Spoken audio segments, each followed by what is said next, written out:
Pagi semuanya, Shalom, apa kabar? Tiba-tiba lampunya menyala di sini, saya nggak kelihatan saudara semua, jadi nggak apa-apa. Selamat datang ke ICA untuk ibadah pagi hari ini. Kalau ada yang baru datang di ICA ini, mungkin masih pertama kali atau kedua kalinya. Kalau nggak kenal saya, nama saya Anthony. Saya adalah salah satu staf pastoral di ICA dan tadi sebelum announcement ya, sebelum pengumuman video tadi, ada satu video tentang Pastor Tia. Dan saya cuma mau bicara sedikit tentang Pastor Tia. Saudara semua tahu kami ada program YDP ini, dan selama ini kami juga sedang menggalang dana, mengumpulkan dana untuk membangun CLC yang baru. Dan Pastor Tia ini adalah salah satu anak dari YDP yang sudah ikut sejak dia kelas 6. Sudah lama sekali, dia masih kecil waktu itu. Kelas 6, SMP 1. Terus ikut sampai akhirnya ada beberapa dari saudara yang juga membantu dia untuk kuliah. Dan saya sangat bangga sih ya, kayak sebagai orang tua juga ya. Karena akhirnya dia juga mengikuti panggilan Tuhan, sekolah Alkitab, dan sekarang juga menjadi pendeta, bagian dari staf pastoral di ICA juga. Dan saya sangat bersyukur karena untuk semua yang Tuhan lakukan dalam kehidupannya. Dan untuk bantuan saudara juga, saat saudara juga membantu Tia untuk menempuh pendidikan teologinya, dan sampai sekarang juga bisa menjadi staf di sini. Saya cuma mau mengatakan hal itu aja sih, karena ya itu anak sendiri ya gitu. Dan bicara tentang CLC juga, saat ini kami sudah mencapai, kemarin saya hitung 53,8% untuk seluruh dana yang masih kita perlukan ya. Jadi terima kasih semua saudara yang sudah membantu, dan Tuhan sudah membawa kita sampai ke sini ya. Masih ada, jadi 53,8 jadi berapa? 46,2%. Dan saya percaya Tuhan akan terus membantu kita. Tuhan yang akan menjalankan semua ini. Tapi mari kita berdoa terus supaya akhirnya kita bisa membangun CLC yang baru ini juga. Saya juga minta saudara untuk bantu doa. Ada tim kami yang tim mission kami bersama dengan Gateway Church hari ini akan pulang kembali ke Surabaya. Mereka selama 1 minggu ini sudah bekerja keras.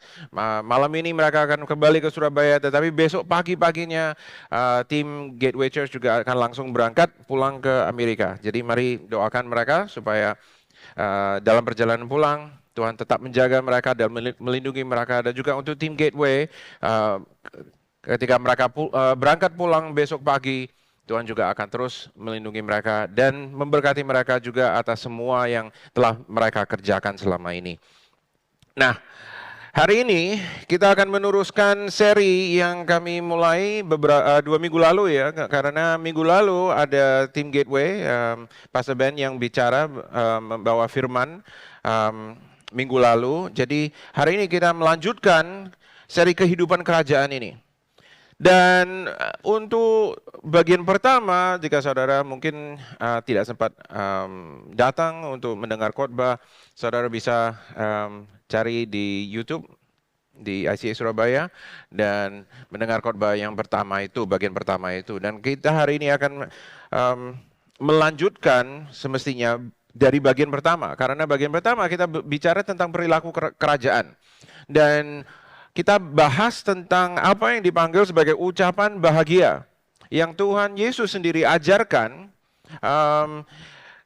dan ucapan bahagia ini mestinya agak,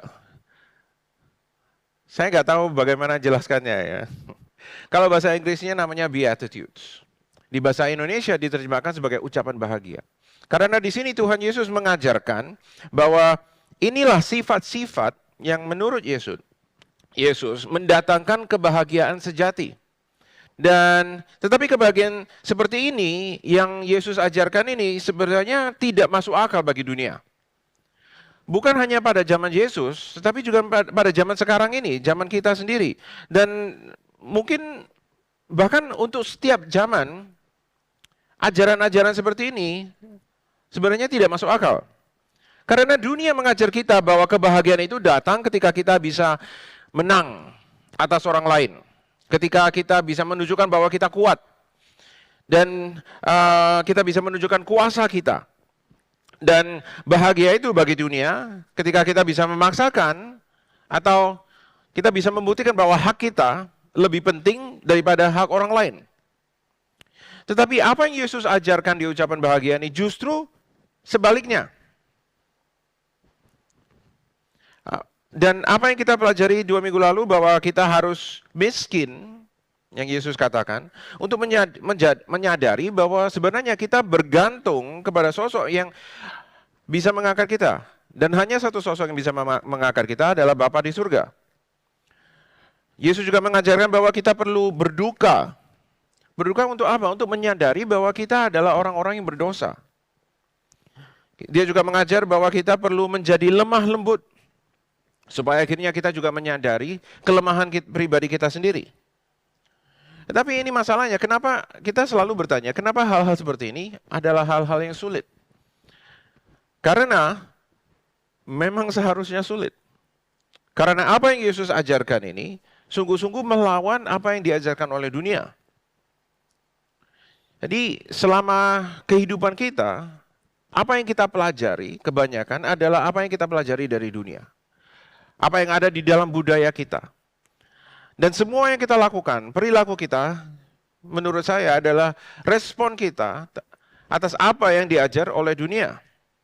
Dan minggu ini kita mendalami ucapan bahagia ini lagi yang diajarkan Yesus. Dan kita pelajari bahwa masih ada hal-hal lain yang masih susah juga, masih sulit.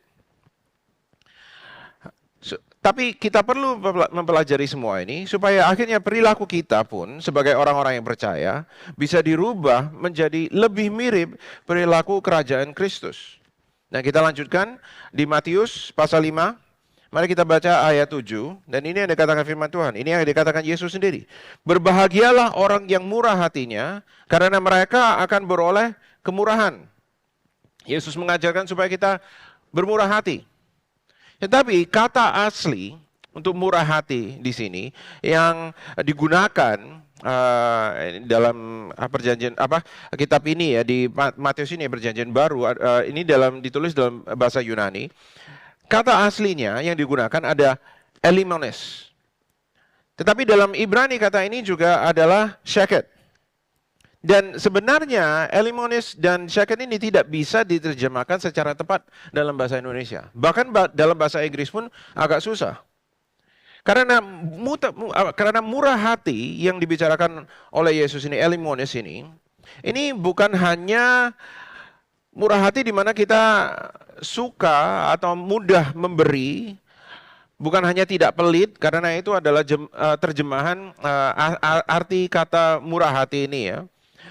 Bukan hanya kita penyayang atau pengasih, bukan hanya kita suka menolong, bukan hanya kita baik hati.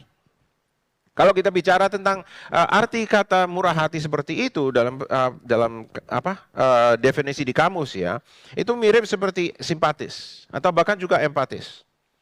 Tetapi kata yang digunakan elimones ini sebenarnya berarti bahwa kita menyelami seseorang. Kita masuk ke diri orang itu. Kita merasakan perasaannya. Kita melihat sudut pandangnya. Kita berpikir pikirannya. Dan segala hal yang dialami orang tersebut. Dan ini yang penting dalam elimones ini. Ini membuktikan bahwa kita tidak hanya merasakan ini ya, murah hati ini. Itu orang-orang yang membutuhkan bantuan kita. Tetapi juga untuk semua orang. Bahkan mereka yang telah berbuat salah kepada kita. Dan ini intinya yang Yesus ingin ajarkan. Elimones. Kita merasakan semua yang dirasakan seseorang. Bahkan ketika mereka berbuat salah kepada kita. Dan ini menjadi pertanyaannya. Ini kenapa hal seperti ini sulit? Apakah kita siap untuk elimones ini? Kepada mereka yang telah menyakiti kita. Karena biasanya, kalau kita bisa jujur, respons kita terhadap ucapan bahagia ini adalah seperti begini. Loh, bagaimana perasaanku? Kita mengatakan, aku tidak melakukan kesalahan apapun. Bukan aku yang salah, orang lain yang salah, saya benar. Orang lainlah yang menyerang saya. Mereka lah yang berbuat salah kepada saya. Dan kalau kita berpikir seperti begitu, kita selalu berpikir juga harus ada ganti ruginya. Paling tidak mereka harus mengakui bahwa mereka salah. Dan mereka meminta maaf kepada saya. Itu yang kita pikirkan. Dan kita pikirkan juga bahwa mereka layak sebenarnya, pantas untuk mendapatkan semacam hukuman. Supaya akhirnya mereka juga bisa belajar dari kesalahan mereka itu. Dan saya suka apa yang dikatakan oleh Dr. Skip Moen ini ya, PhD. Ketika belas kasihan menjadi sesuatu yang personal, ini yang beliau katakan, itu bukan tentang afiliasi simpatik. Jadi bukan hanya kita merasakan simpatik. Itu juga bukan tentang belas kasihan dan kita merasakan emosional. Itu tentang melepaskan hak saya untuk mendapatkan keadilan. Dan ini yang seringkali berbalik dengan apa yang diajarkan oleh dunia. Karena dalam definisi dunia, keadilan itu berarti kita yang mendapatkan hak kita. Tetapi apa yang Yesus ajarkan adalah keadilan adalah ketika kita siap untuk elimones, melepaskan hak kita supaya bisa merasakan dan berpikir dan sungguh-sungguh mengalami apa yang orang lain rasakan, pikirkan dan alami. Tetapi di sini Yesus juga berjanji dalam ayat ini bahwa ketika kita bisa melepaskan hak kita, justru pada saat itu kita akan melihat keadilan. Dan kita akan menerima belas kasihan untuk diri kita sendiri. Bahkan saat kita melepaskan hak itu ya, untuk mendapatkan keadilan tersebut. Ini susah. Bahkan lebih susah lagi ketika Yesus melanjutkan di ayat 8. Berbahagialah orang yang suci hatinya, karena mereka akan melihat Allah. Jika kita mengatakan bahwa keadilan itu adalah hak kita dan kita tidak ingin melepaskan hak kita, justru Tuhan mengatakan kita harus melepaskan hak itu untuk memperoleh keadilan. Supaya kita akhirnya bisa belajar tentang elimones ini. Sungguh-sungguh bermurah hati. Kita berpikir bagaimana itu bisa kita lakukan. Karena dalam pikiran kita, dalam hati kita, pasti banyak pikiran lain yang sedang bergumul, saling melawan. Aku harus melepaskan hak itu yang dikatakan Yesus. Tetapi bagaimana dengan hakku sendiri? Ada banyak pikiran yang bertentangan. Nah, maka itu saya mengatakan ini susah. Ketika Yesus mengatakan berikutnya, berbahagialah orang yang suci hatinya, karena mereka akan melihat Allah. Karena kata Yunani di sini yang dipakai aslinya ini adalah katharoi. Katharoi itu berarti bersih, tanpa celah, tanpa noda, tidak tercampur dengan hal-hal lain. Artinya 100% murni. Seperti kita ambil emas yang 100% murni. Itulah emas yang paling berharga.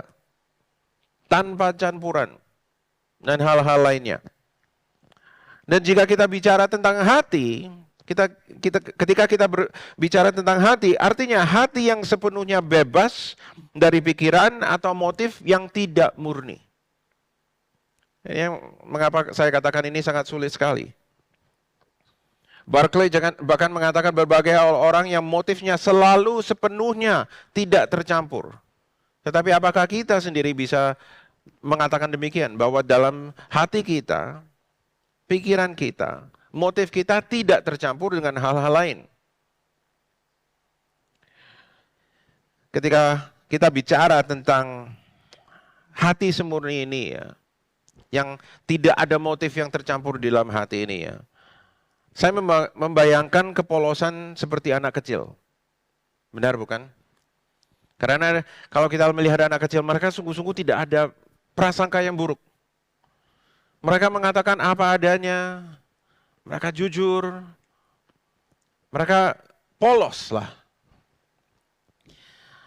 Dan saat kita melihat anak kecil seperti ini, kita akan selalu berkata, wah, lucu sekali, polos sekali. Tetapi kita tidak akan mengatakan hal yang sama kepada orang dewasa. Karena kalau ada orang dewasa yang berpikiran seperti itu, apa yang kita katakan? Aduh, itu pikiran naif sekali. Itu yang sering kita katakan kan? Saudara pernah katakan itu kepada orang, saya pun juga pernah katakan itu kepada orang. Tapi pada saat-saat tertentu mungkin juga ada orang lain mengatakan hal itu kepada saudara. Pikiran itu naif sekali. Kenapa? Karena di dunia ini tidak bekerja seperti itu. Jadi janganlah naif. Itu kata orang. Jangan lugu. Kalau bahasa gaul anak-anak sekarang bisa jangan cupu. Ada konotasi negatif di situ. Kenapa ada konotasi negatif seperti itu? Karena dunia ini mengubah kita. Apa yang kita anggap sebagai kemurnian dalam diri seorang anak, kita anggap sebagai kewajiban kelemahan dalam diri orang dewasa. Benar bukan?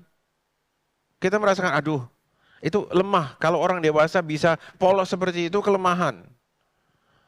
Kita menganggap ini sebagai ketidakmampuan. Tidak mampu untuk bertumbuh di dalam dunia ini, tidak mampu untuk berfungsi di dalam dunia ini, tidak mampu untuk menghadapi kenyataan dunia di sekitar kita. Itu yang kita pikirkan ketika kita mengatakan bahwa seorang dewasa itu polos sekali. Dan kita tidak pernah berhenti untuk mempertimbangkan bahwa dunia telah perlahan-lahan meracuni kita. Benar bukan? Kalau seorang anak kecil yang polos, yang tulus, kita bisa mengatakan, wah, lucu sekali. Karena anak ini polos. Tapi kita tidak sadar bahwa dunia ini meracuni mereka. Ketika dewasa, justru kita mengatakan kalau mereka polos, aduh, kamu ini masih kayak anak kecil. Naif sekali. Jadi motif kita tidak pernah sepenuhnya tidak tercampur lagi. Pasti banyak hal yang ada di dalam pikiran kita, dalam hati kita. Karena kita hanya melihat ketidaksempurnaan dunia ini. Dan kita tidak lagi melihat Tuhan. Tetapi ini yang Yesus katakan, bukan? Berbahagialah orang yang suci hatinya karena mereka akan melihat Allah. Apakah kita melihat Tuhan? Apakah kita melihat Tuhan dalam alam sekitar kita? Apakah kita melihat Tuhan dalam berkat-berkat yang kita miliki? Biasanya kita hanya berpikir tentang, mungkin kita ada berkat, tapi kita berpikir tentang, aduh, tapi saya masih kurang ini, saya masih kurang itu. Kita tidak melihat Tuhan dalam pekerjaan kita. Kita hanya berpikir bagaimana beratnya beban dalam pekerjaan ini. Kita tidak melihat Tuhan dalam keluarga kita. Kita hanya bisa marah-marah kepada orang tua, kepada anak, kepada saudara. Kita tidak melihat Tuhan sama sekali dalam hubungan kita. Dan ini pertanyaannya, bagaimana rasanya jika kita bisa melihat Tuhan dalam hal-hal di sekeliling kita? Kembali ke ayat sebelumnya. Ayat 7. Bagaimana rasanya jika kita bisa melihat Tuhan bahkan dalam diri mereka yang berbuat salah kepada kita? Melihat Tuhan dalam hal sehari-hari seperti ini dengan cara ini menunjukkan betapa dekatnya hubungan kita dengan Tuhan sebenarnya. Lalu Yesus meneruskan di ayat 9. Berbahagialah orang yang membawa damai karena mereka akan disebut anak-anak Allah. Jadi Tuhan mengajarkan kita harus melepaskan hak kita. Dan Tuhan mengajarkan bahwa kita harus bisa murni hati kita supaya kita bisa melihat Allah. Dan kita harus membawa damai. Dan semua kita menginginkan perdamaian itu, bukan? Nggak ada yang ingin bertengkar terus dengan orang, nggak ada yang ingin dunia ini tidak aman. Tapi bagaimana? Tapi ada perbedaan sebenarnya. mendambakan damai dan bekerja untuk mewujudkan perdamaian itu. Itu dua hal yang berbeda. Karena sebenarnya kalau kita jujur juga, kita lebih cenderung, lebih suka, karena juga lebih mudah untuk memihak kepada satu pihak maaf, atau pihak lainnya. Lebih gampang kan untuk seperti begitu. Karena dunia mendikte kita untuk memihak. Dunia mengajar kita untuk memilih satu sisi atau sisi lainnya. Nggak bisa di tengah-tengah. Itu yang dunia katakan. Karena keadilan duniawi memberitahu kita bahwa kita perlu memihak pada pihak yang benar. Itu kenapa kita harus memilih sisi. Tetapi sebenarnya siapa yang benar? Itu pertanyaan kan? Siapa sebenarnya yang benar? Tetapi jika kita tidak memihak, tidak memilih sisi, dunia akan mengatakan bahwa kita adalah bagian dari masalahnya.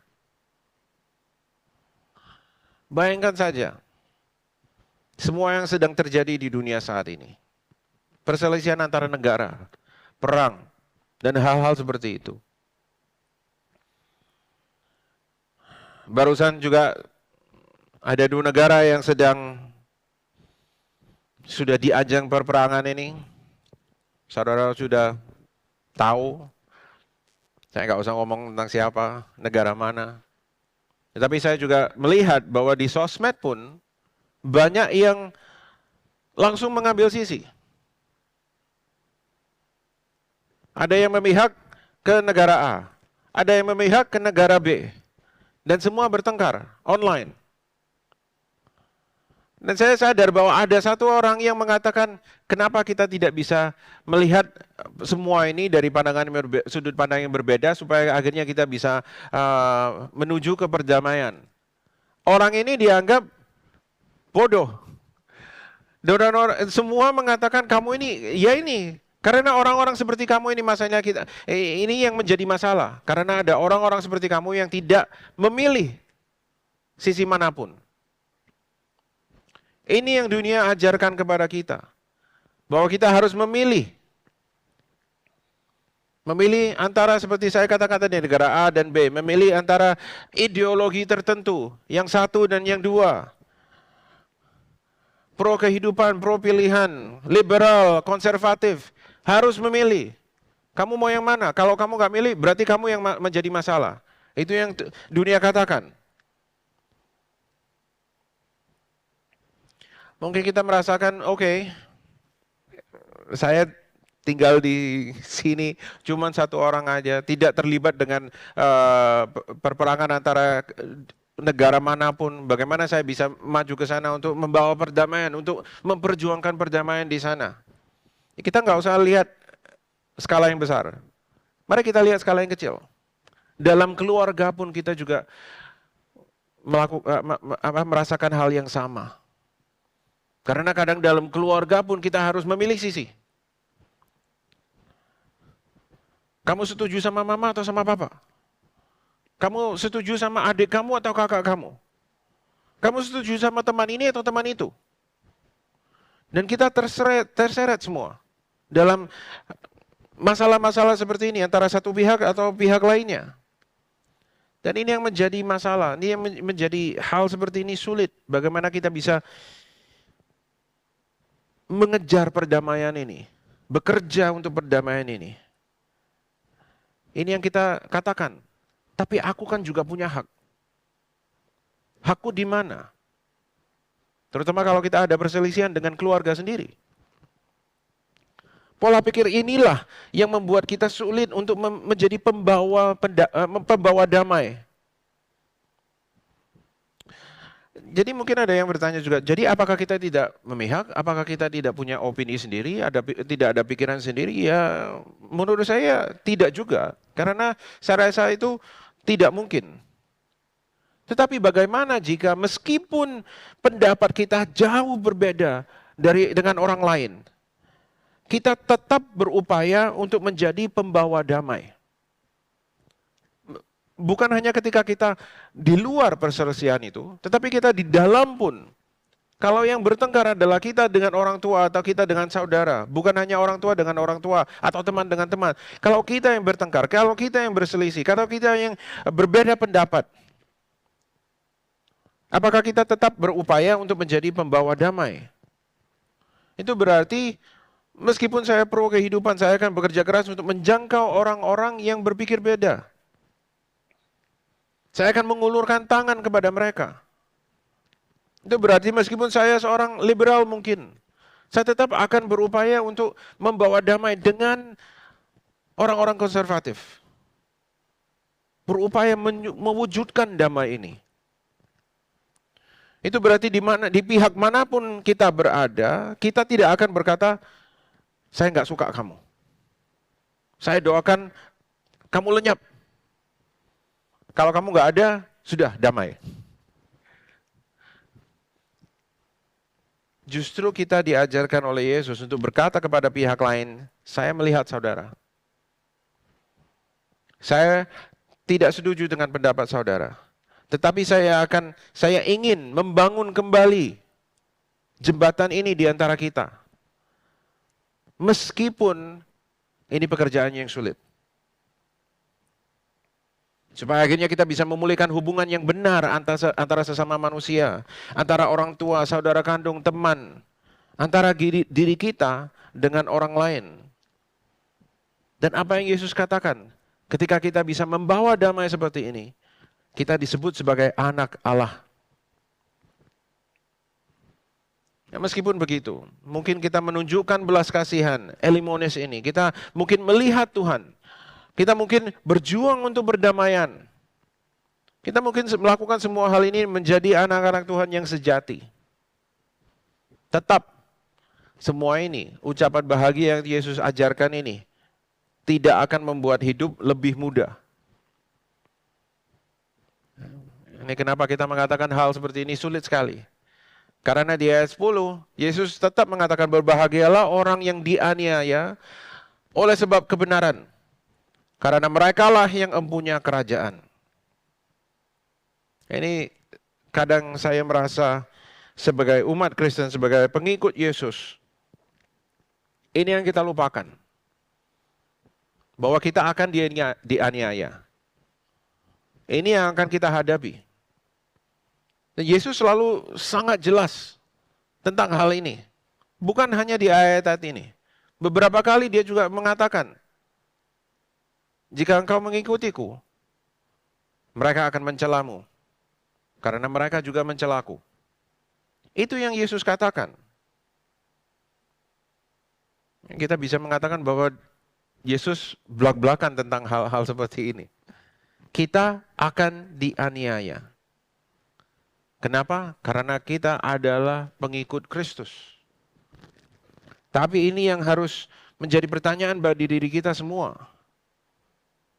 Ketika kita dianiaya, kita harus bertanya, pahala apa yang kita kejar? What reward are we chasing? Kita mungkin melakukan semua hal ini, tetapi motivasi kita mungkin masih untuk keuntungan diri sendiri. Dan kerajaan yang kita coba bangun mungkin adalah kerajaan diri kita sendiri. Karena seringkali kita tetap mencari kedamaian. Seringkali kita masih mendengar orang menyebut kita anak-anak Tuhan. Dan kita bangga akan kebaikan diri kita sendiri. Kita menunjukkan belas kasihan. Dan mereka menyebut kita murah hati. Dan kita bersukaria dalam pembenaran diri kita sendiri. Bahwa kita memberikan, aku benar. Orang mengatakan, wah dia orang yang baik, sangat murah hati, sangat lembut, sangat rendah hati. Dan kita menyerap semuanya itu. Kita terima semua itu. Tetapi begitu mereka melawan kita, begitu mereka menganiaya kita langsung teriak, aduh celaka. Dan kita takut. Karena apa? Karena dalam diri kita motivasi kita adalah untuk membangun kerajaan kita sendiri. Dan kerajaan yang kita bangun itu ada di dalam dunia ini. Jadi pahala yang kita cari, reward yang kita cari itu adalah di dunia ini. Kita berusaha membangun kerajaan kita. Tetapi Yesus di sini mengingatkan kita bahwa ini bukan dunia kita. Ini bukan warisan kita, dunia ini. Seperti ini. Warisan kita adalah sebagai warga negara surga. Dan itu bukan di sini, itu bukan sekarang. Itu di masa depan, ketika Yesus kembali lagi.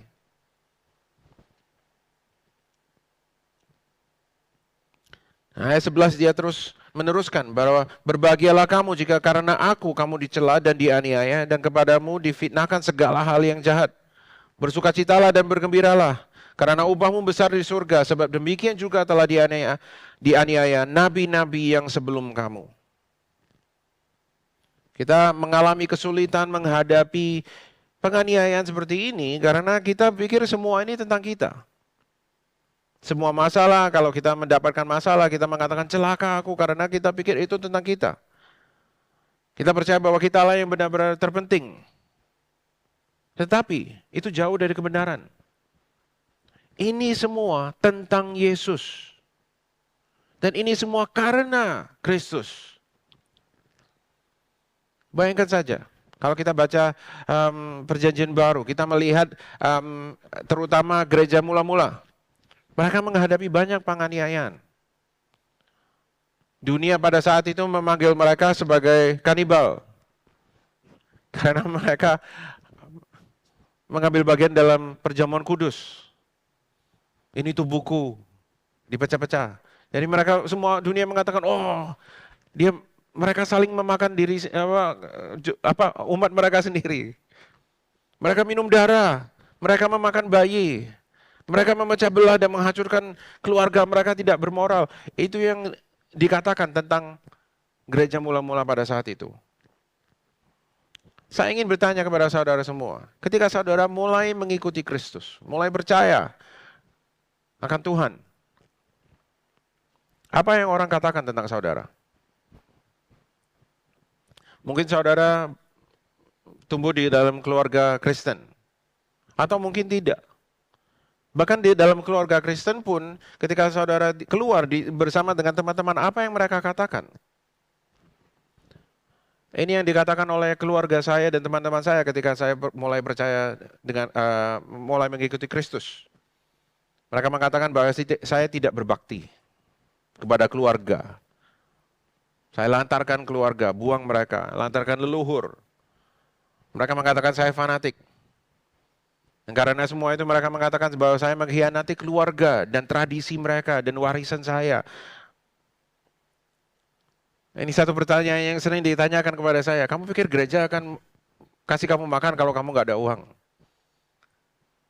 Itu yang mereka katakan, itu yang mereka tanyakan sering kali.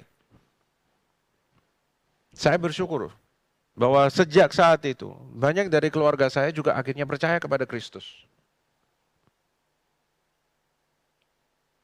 Ini pertanyaan saya kepada saudara, apakah saat ini saudara sedang dicela? Karena jika kita baca ucapan bahagia ini, semua yang Yesus ajarkan, kita berpikir bahwa Yesus berbicara tentang dan kepada orang-orang yang miskin. Orang-orang yang lemah lembut. Orang-orang yang penjahat dan lain-lainnya. Tetapi sesungguhnya saat ia berbicara tentang kemiskinan dalam roh, ia berbicara kepada kita yang menganggap diri kita kaya. Kepada kita yang menganggap bahwa diri kita dibenarkan, ia mengajar untuk berduka akan kesalahan kita. Kepada kita yang menganggap diri kita kuat, ia mengajar bahwa kita harus haus. Ia mengajar kita untuk menjadi lemah lembut ketika kita berpikir bahwa kita ini kuat. Kepada kita yang mencari keuntungan diri sendiri, ia mengajar kita untuk haus akan kebenaran. Kepada kita yang menganggap diri kita lebih baik daripada orang lain, ia mengundang kita untuk berbelas kasih, untuk elimonis. Kepada kita yang berusaha untuk menang, ia mengajak kita untuk memiliki hati yang murni. Kepada kita yang merasa pantas untuk mendapatkan lebih lagi, Ia mengajak kita untuk menjadi pembawa damai. Untuk membangunkan kita, menyadarkan kita kepada kenyataan bahwa kehidupan rohani yang benar hanya bisa ditemukan di dalam Kristus. Saya ingin undang musisi untuk naik.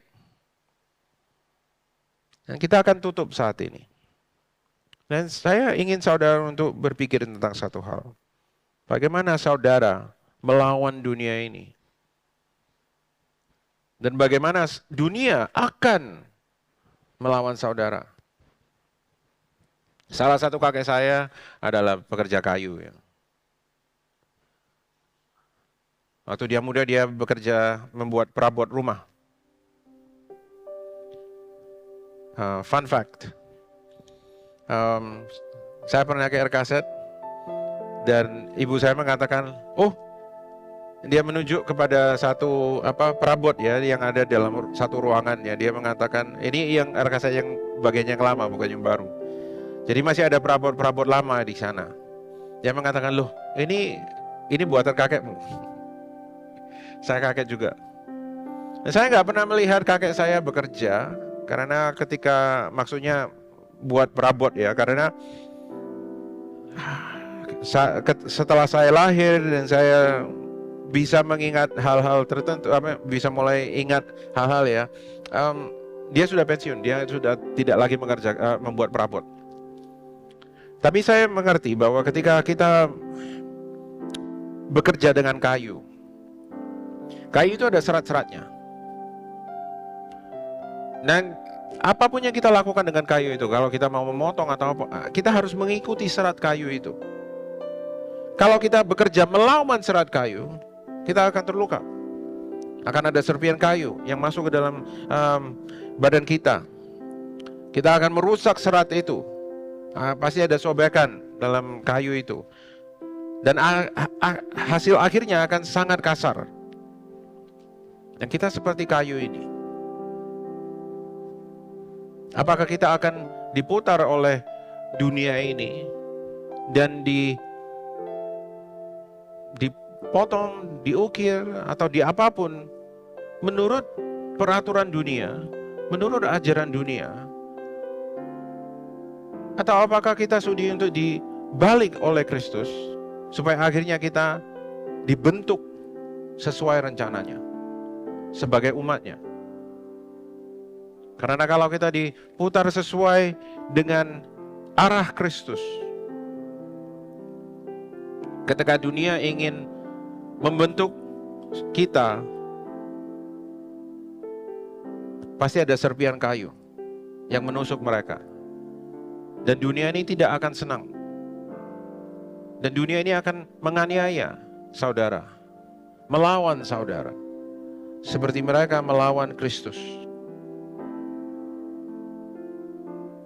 Semakin kita mengikuti petunjuk Tuhan, semakin dunia akan mengejek kita, mencemooh kita, frustrasi dengan kita dan lain-lain. Tapi begitulah adanya. Dan semakin kita dianiaya, semakin kita seharusnya menganggap diri kita miskin, menganggap diri kita lemah lembut, terus mencari kebenaran. Semakin kita harus lebih lagi berbelas kasih, mencari kemurnian, lebih lagi menjadi pembawa damai. Karena inilah hidup kita sebagai pengikut.